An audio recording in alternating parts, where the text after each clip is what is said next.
Il mérite que tu l'adores. Amen. Seigneur, vous bénissez. Vous voulez passer une main chaude à votre voisin. Tu t'oublies. C'est le changement de fréquence. Ce soir, c'est la passation du pouvoir. Je parle du transfert. Je répète, je parle du transfert. Une puissance quitte quelque part et va quelque part. Si tu n'oses me toucher, tu les touches. Est-ce que tu peux dire Amen?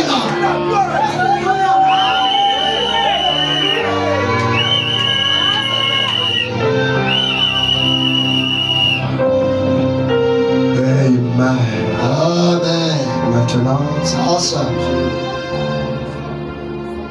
acceptez que l'on vous présente quelque chose par l'école de dimanche.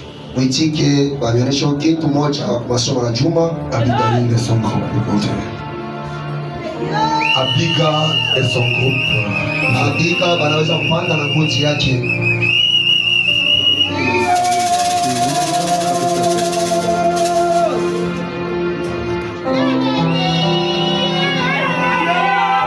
Les applaudir s'il vous plaît.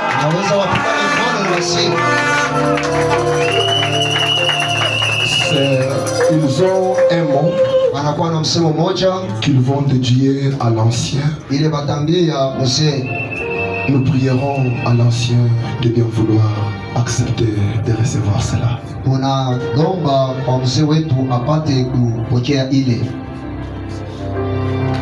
Chers parents, chers pasteurs, sentez-vous salués par notre présence. Je réponds au nom de Abigail, enfant de l'école de dimanche.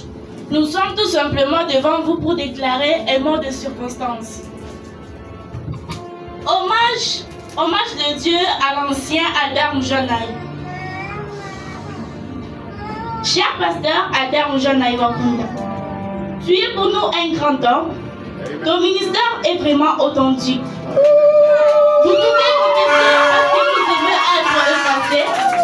Cela veut dire humble. Mais votre cœur peut attester que vous êtes un grand homme. Car frère Branham dit, un homme ne peut pas tromper sa conscience. Ton ministère n'est pas stérile, mais plutôt fécond. En voici la preuve. Je vais gérer tabernacle et tant d'autres services. Nous voici aujourd'hui à part de l'école du dimanche. Un fruit du ministère de votre ministère.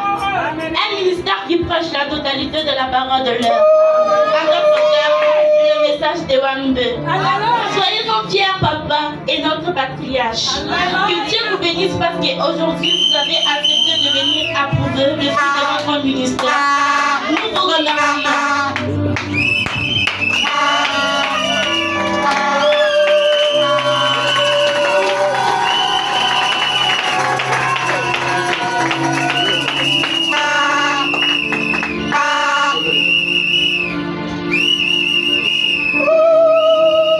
Applaudir s'il vous plaît.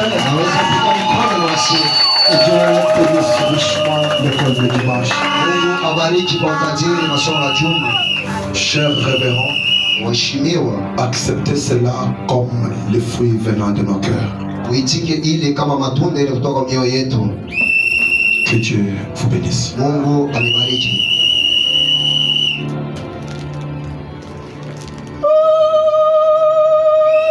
Nous allons inviter le pasteur de Jéhovah Jireh Tabernacle.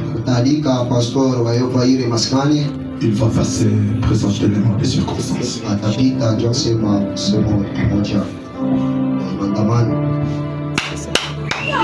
Shalom, peuple de Dieu. Vu le temps qui nous fait défaut,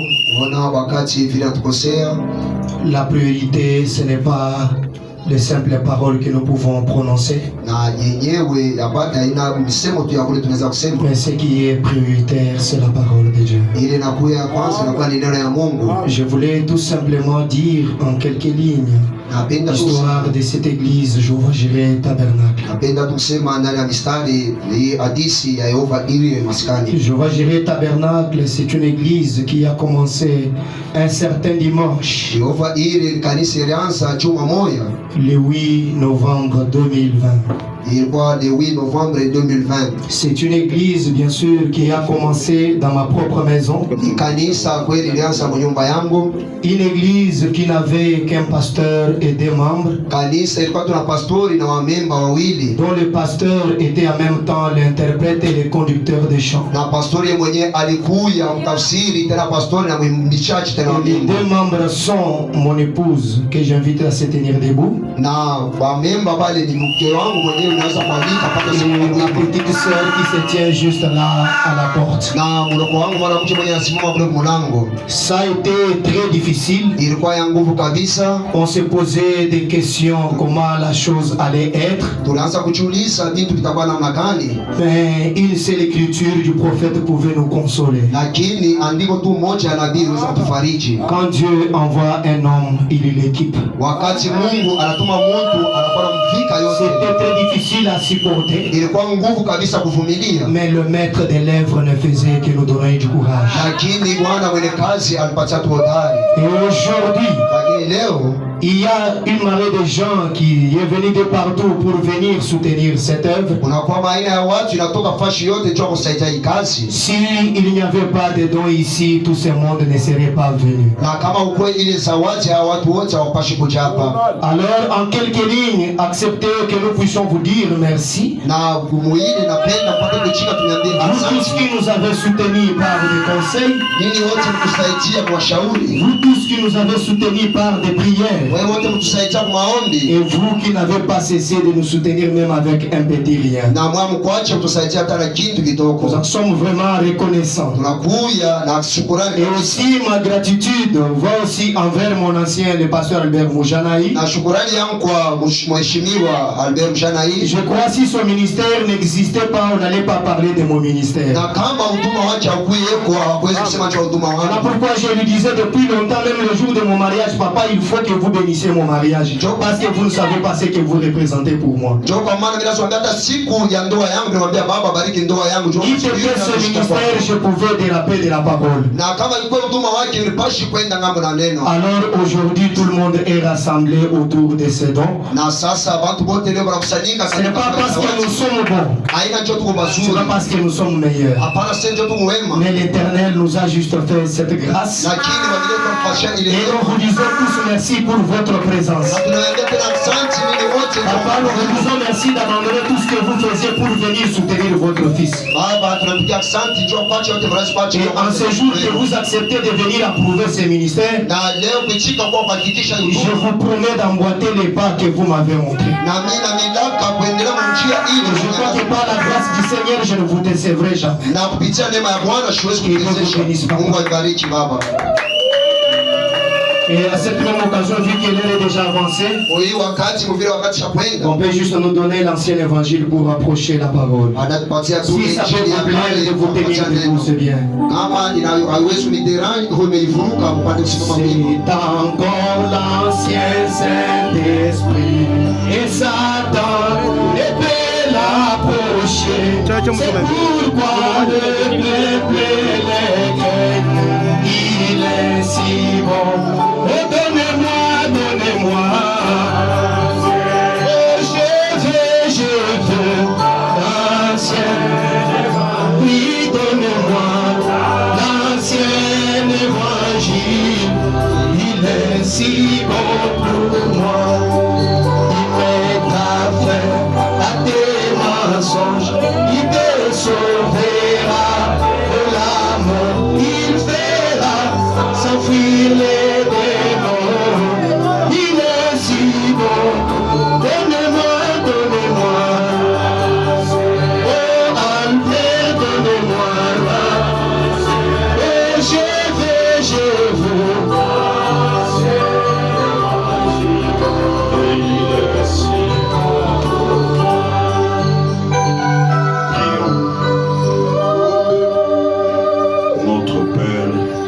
Seigneur,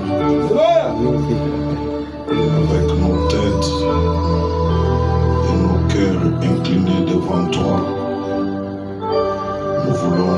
merci pour ce jour, cette occasion que tu nous donnes de la communion, à l'occasion de l'ordination de ton serviteur. Merci d'avoir rendu ceci possible. Nous voulons, Seigneur, que tu nous parles pendant ces quelques instants. Mets-nous sous l'onction du Logos. Et parle-nous par la divinité suprême. Celle du Seigneur Jésus. Nous nous attendons à toi au nom de Jésus. Amen. Alors nous lisons Deutéronome 32 verset 11. Pareil à l'aigle qui éveille sa couvée, voltige sur ses petits, déploie ses ailes, les prend, les porte sur ses plumes. Amen. Vous pouvez vous asseoir.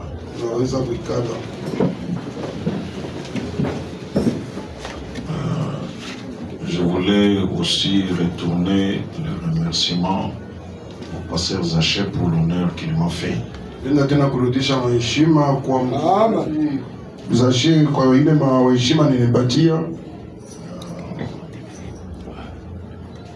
Pour l'approche et l'honneur qu'il me fait de prendre des services à cette occasion.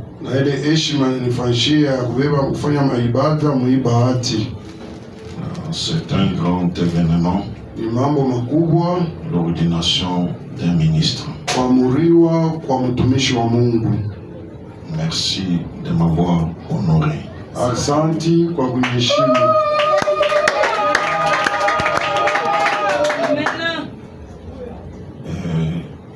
Comme il venait de le dire, faire un tel travail demande beaucoup de courage. C'est un travail qui a beaucoup d'exigences. Et il est en train de les vivre. Nous promettons notre soutien par des prières.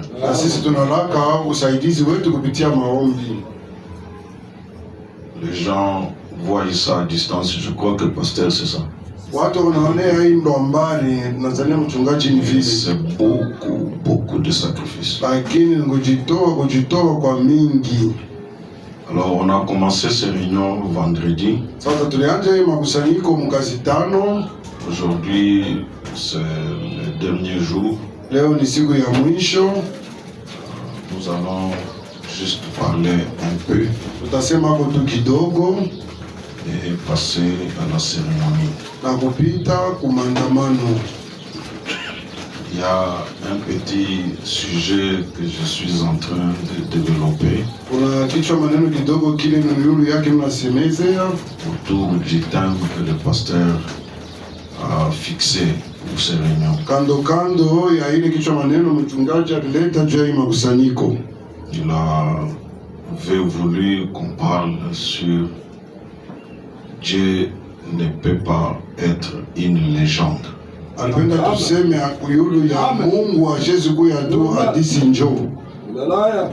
Dieu est une réalité. Et autour de cette grande pensée-là, j'ai pris juste un petit aspect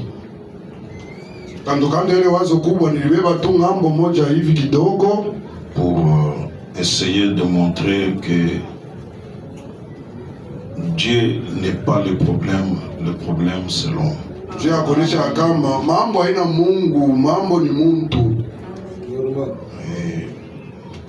Voilà mon écriture de base.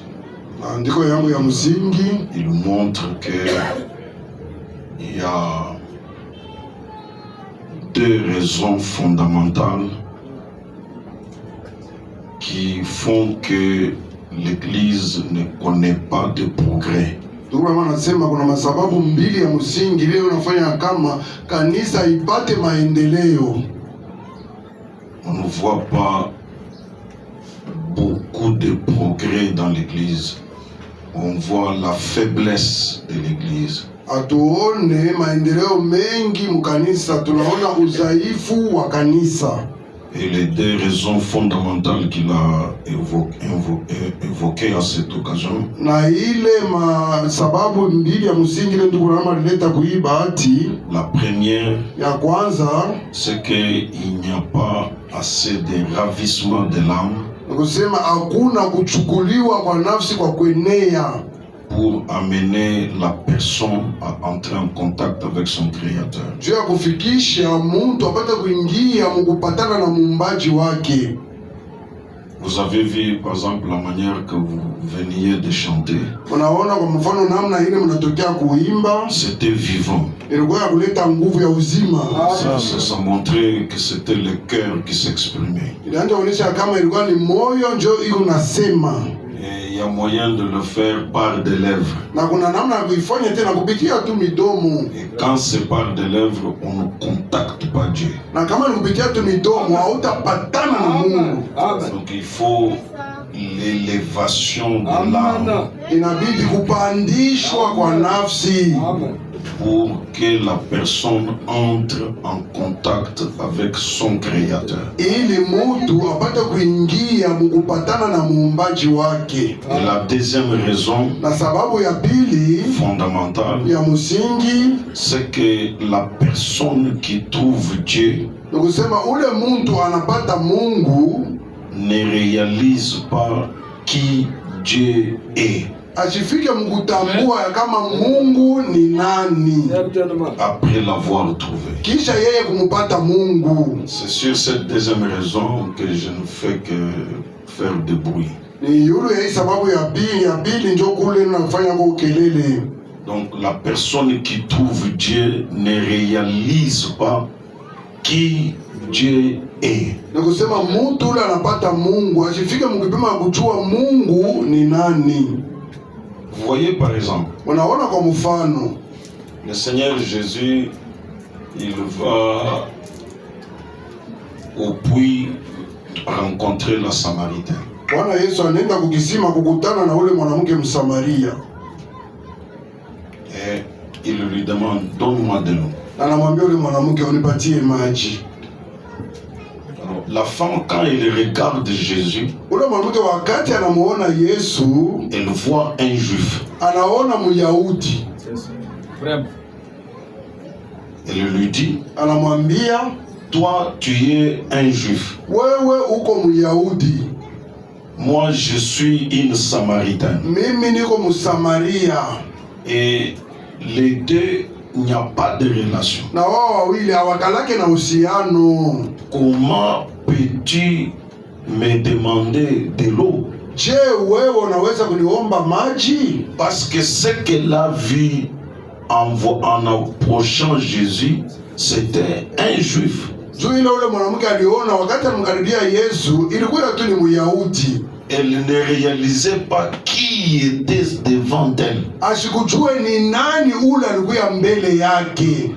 Et Jésus lui dit, na Yesu anamwambia, si tu connaissais les dons de Dieu, kama wewe ulijua zawadi ya Mungu, et qui est celui qui te dit donne-moi à boire, na ni nani yule anakuambia unipatie maji ya kunywa, c'est toi qui lui aurais demandé à boire. Ni wewe ndio unapaswa kumuomba maji. Amen.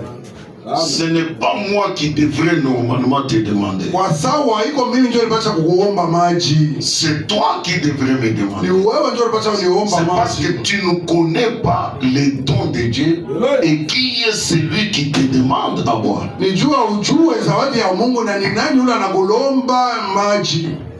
Et en faisant cela, na kwa kufanya ile, cela captivait l'esprit de la femme.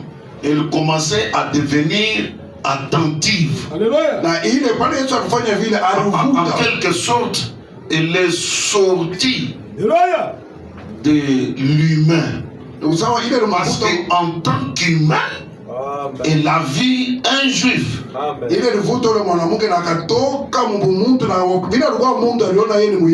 Jésus ressemblait à un juif. Mais en réalité, Jésus n'était pas juif. Jésus était Dieu. Dans une chair. Et cette chair-là était la création de Dieu. Alors cette femme ne voyait pas tout cela. Et le Seigneur lui dit, tu lui aurais demandé à boire, et il t'aurait donné de l'eau vive. Amen. Il t'aurait donné de l'eau vive. Alors ça fait une explosion dans le cœur de la femme. Alors donne-moi de cette eau. Parce que l'eau que vous avez, que vous puisez, vous avez toujours soif. Mais l'eau que moi je donne, tu la prends une fois, tu n'as plus soif. Et pas seulement cela, tu deviens même une source d'eau vive. En ce moment-là, il a contacté son esprit. C'est ça le ravissement de l'âme dont je parle. Et elle n'avait pas réalisé qui était devant elle jusqu'à ce que le Seigneur lui a parlé.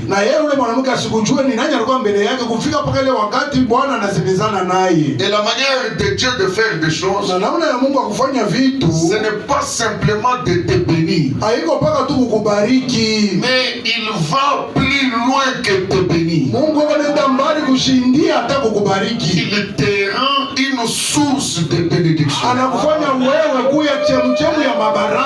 C'est ce qu'il avait promis à Abraham. C'est ce qu'il a promis à la postérité d'Abraham. Et je voudrais prononcer cette bénédiction-là sur quelqu'un. Que Dieu te bénisse et qu'il te rende une source de bénédiction. Par la postérité d'Abraham, toutes les nations de la terre doivent être bénies. Et nous sommes la postérité d'Abraham. Par le baptême du Saint-Esprit. Donc nous sommes censés devenir une source de bénédiction. Dieu peut partager la vie par toi. Dieu peut bénir quelqu'un par toi. C'est la raison pour laquelle Frère Branham dit, la mission pour laquelle Christ l'a envoyé, c'est de construire des individus, les amener à être les maisons d'habitation de son esprit. Pas seulement cela, être des distributeurs. Vous êtes bénis et vous devenez une source, et à partir de vous Dieu peut bénir. Si quelqu'un le croit, qu'il dise Amen. Si Dieu peut te bénir ce soir, que ce soit spirituellement, que ce soit matériellement, non seulement tu seras béni, mais Dieu te rendra une source de bénédiction. Cette femme-là n'avait pas dans un premier temps réalisé qui Jésus était. Elle n'avait pas réalisé qui elle était. Mais elle l'a saisi un peu après. Comme je l'ai dit le premier jour, pour les membres de cette église, ils peuvent être rassemblés autour du don, et beaucoup ne voient pas ou ne réalisent pas qui Il y a celui qui se tient devant eux. Et tant que vous allez évoluer dans la chair, vous manquerez la révélation. Et par conséquent, vous ne serez pas connecté aux bénédictions qui coulent par ce canal. Il faut aller au-delà de la chair. Je voudrais le dire à sa chère épouse. Si elle le regarde comme son mari, elle manquera la bénédiction spirituelle attachée à lui. Si sa petite soeur la regarde comme le grand frère, ça c'est la chair. Et pourtant, toujours cet homme, quand il se tient derrière la chair, il est l'ange de Dieu pour l'église. Il est le représentant de Dieu pour l'église. Le Dieu que les gens viennent adorer là est caché derrière. Il faut un ravissement de l'esprit, de l'âme pour aller au-delà. Même les huissiers, tu as déjà mis les jacques? Ce sont des huissiers. Même les huissiers. Non, je connais très bien Zaché. Tu connais Zaché? Donc avec ça, il tape à côté et échoue de voir. Dieu peut faire une multitude de choses, même auxquelles lui il ne s'attend pas. Pour tirer la bénédiction d'un don, il faut reconnaître les dons comme dons. C'est pas pour rien que Paul dit nous ne connaissons personne selon la chair. Quand il se tient ici, ce n'est plus le fils de Chiten de François, c'est le don de Dieu agissant. Même son propre père doit le considérer comme l'ange de Dieu ici dans son église. Est-ce que nous pouvons dire Amen? C'est le dernier jour je fixe des choses. Oui.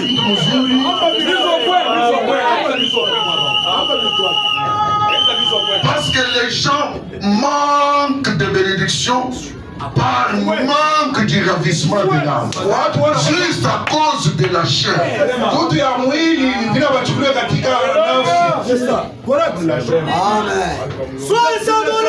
Juste à cause de la chair. Vous savez, frère Branham, avec ce qu'il était comme homme, donc taille et tout ça, et la manière qu'il aimait la chasse, on ne pouvait pas par l'apparence croire que c'était prédicateur.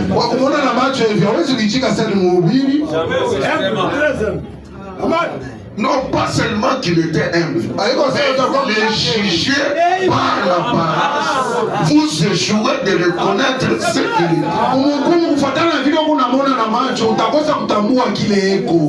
Rappelez-vous les jours que Bank Soud l'a amené chez l'ami à son père pour aller faire la chasse. Le papa là, donc l'ami du père de Bank Soud, il regarde, il dit Oud, c'est qui que tu amènes ici? Donc il ne voyait pas quelqu'un d'important. Et pourtant, le ciel était là. Le mot de passe pour entrer au ciel dans cette génération.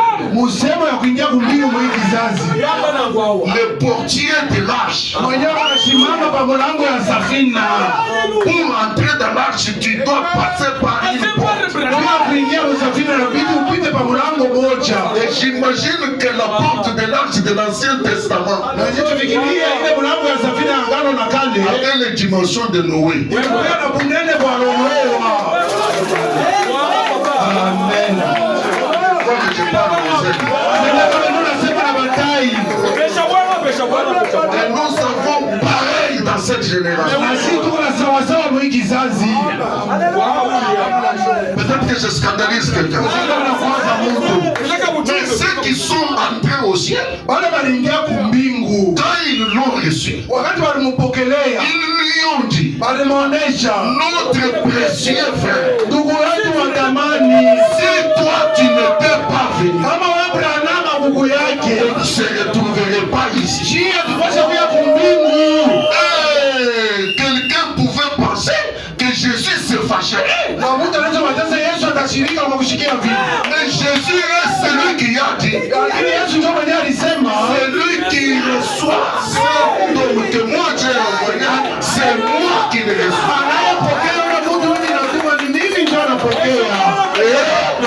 C'est sur ton enseignement que nous nous reposons.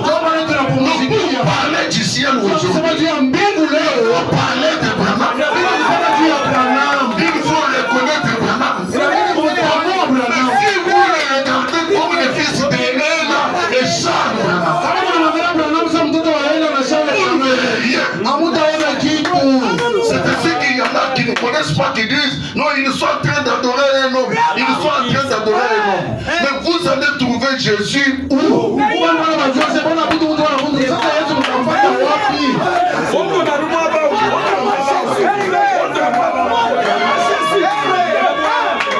Même si Jésus venait, vous allez le reconnaître comment?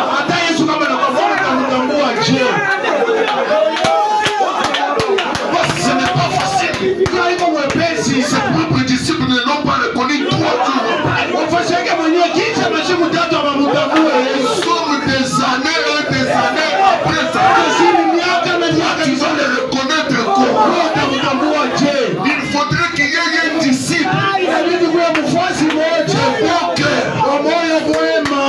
homme gentil. Monsieur, nous voudrions voir Jésus. Jésus est où?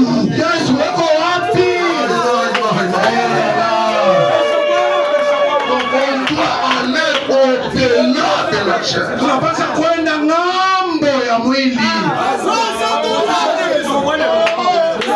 Quand mon père m'a engendré, il ne me voyait pas pasteur. Mon père avait beaucoup de projets sur moi. Il avait dépensé comme tout parent.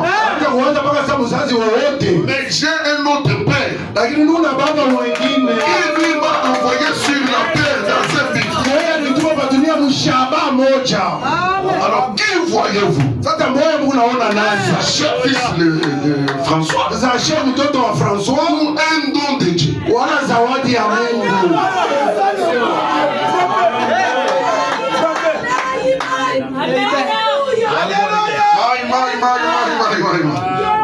C'est un grand danger, pardonne-moi pasteur de dire ces choses comme ça. C'est un très grand danger, surtout pour ses amis.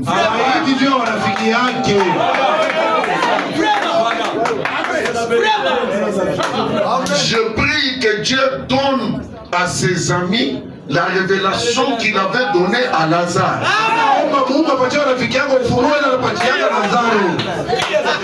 Lazare était ami de Jésus.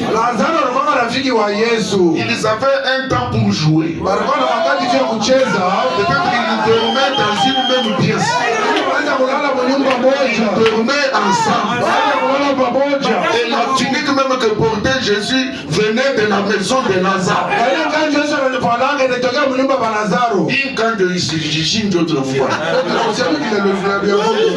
à un autre moment, Lazare regardait Jésus. Il s'agenouillait. Il l'adorait. Parce qu'il avait la révélation de qui il était.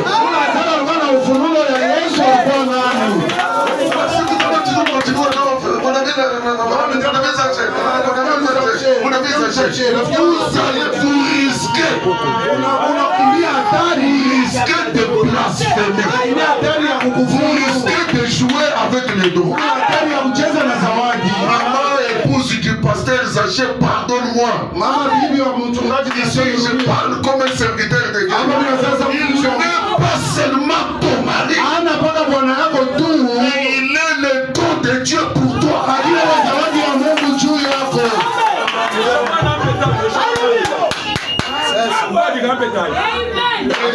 Regardez. Jésus vient largement en retard. On a déjà enterré Lazare.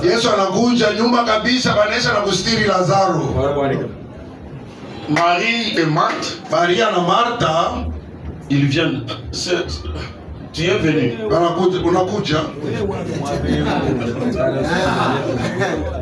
Mais tu viens en retard. Pourquoi ils lui ont dit qu'il est venu en retard? C'est parce qu'elle n'avait pas la révélation de qui était Jésus.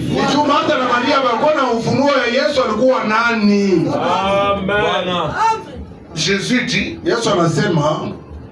il ressuscitera. Marthe dit, oui, je le crois. C'est dans les derniers jours. Jésus comprend qu'elle ne comprend rien. Je ne dis pas, je ne parle pas de la résurrection générale. Alors il faut secouer le cœur de Marthe. Je suis Nico. La résurrection. Je répète, je suis. Est-ce que je peux répéter? Je suis Nico. Au temps présent. La résurrection. Et la vie. Si tu crois, ici même, maintenant même, tu verras la gloire de Dieu. Et laisse-moi aussi te dire, Dis-moi. Change de vision. Ici même, en ce lieu même, Dieu peut opérer un miracle. C'est un problème de discernement, de changement de vision, réaliser qui Jésus est.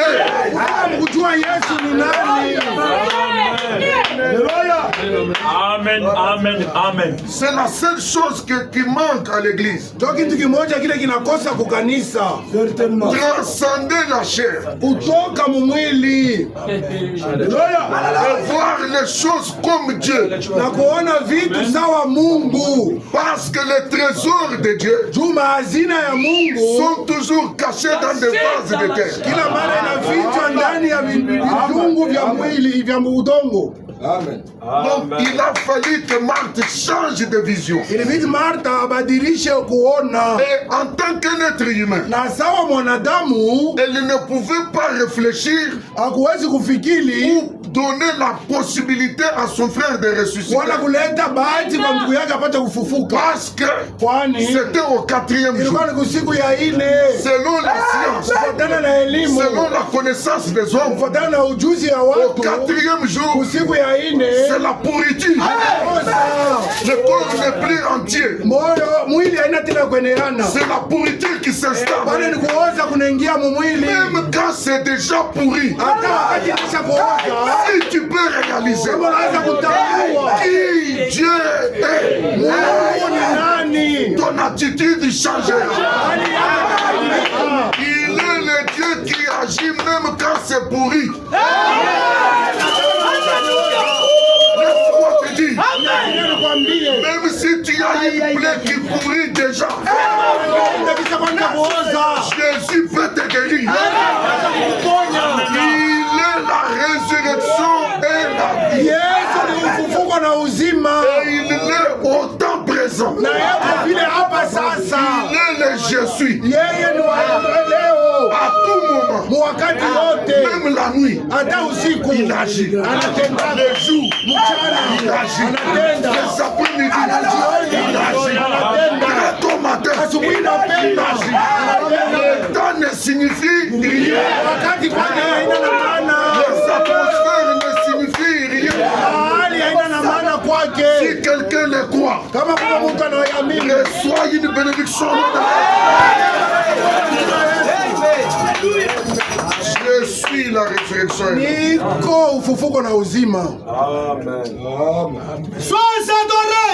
Alors je voudrais parler juste pendant quelques minutes. Quand je parle autour d'un aigle, je vous ai vu, vous tous, vous avez l'attention tournée vers l'électricité. Qu'est-ce que ça a à faire avec vous? Vraiment? Parce que j'ai une petite voix qui arrive même jusqu'à... La voix est tellement petite que ça arrive même à un Shaddai. Ne soyez pas troublés. Je vous demande d'être ravis en esprit.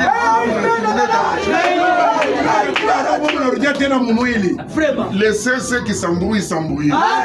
Le diable ne fera rien. La réunion va se terminer bel et bien. Et Dieu va bénir quelqu'un, il l'a déjà fait.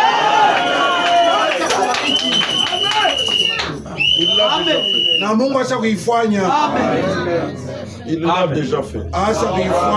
Maintenant, un aigle, quand il a les ailes fermées, sa largeur est de 35 à 50 cm. Un aigle.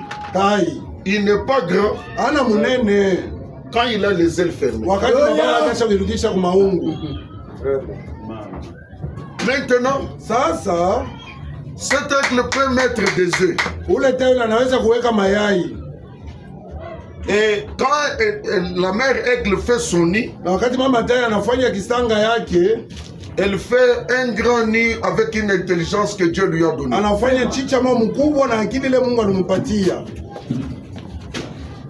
Pour constituer son nid, vous connaissez le croyant du message.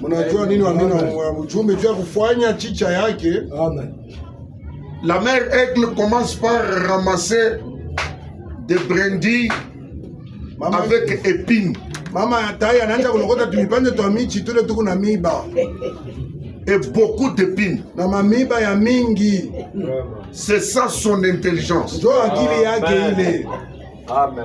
Elle pose cela entrelacé. Et ça devient un châssis qu'elle peut poser sur un rocher ou dans le creux d'un rocher.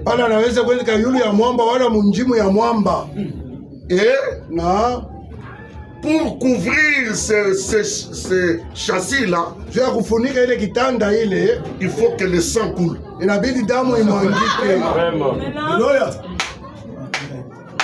J'aime la nature. J'aime Dieu.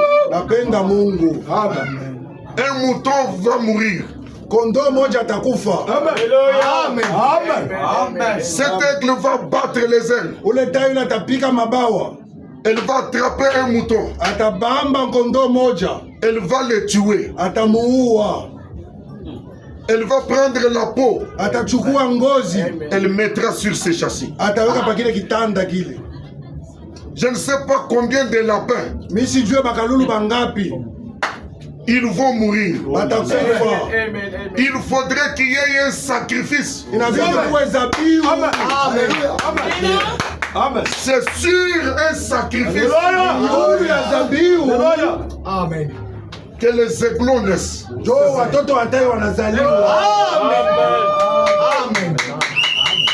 On pond les œufs. On pose les œufs sur un sacrifice de sang. Amen. C'est bien de s'appeler un aiglon. Mais si tu peux connaître d'autres dieux, nous avons un fondement. Un sang a coulé quelque part. Il avait fallu que ce sang coule pour que je trouve une place pour naître. Amen. Alors quand elle a posé ses peaux de bête, elle met dans un volume tel que quand tu marches dessus, tu ne peux pas imaginer qu'en dessous là, il y a des obstacles. Tu ne peux pas t'imaginer ça. C'est beau, c'est doux, c'est bon.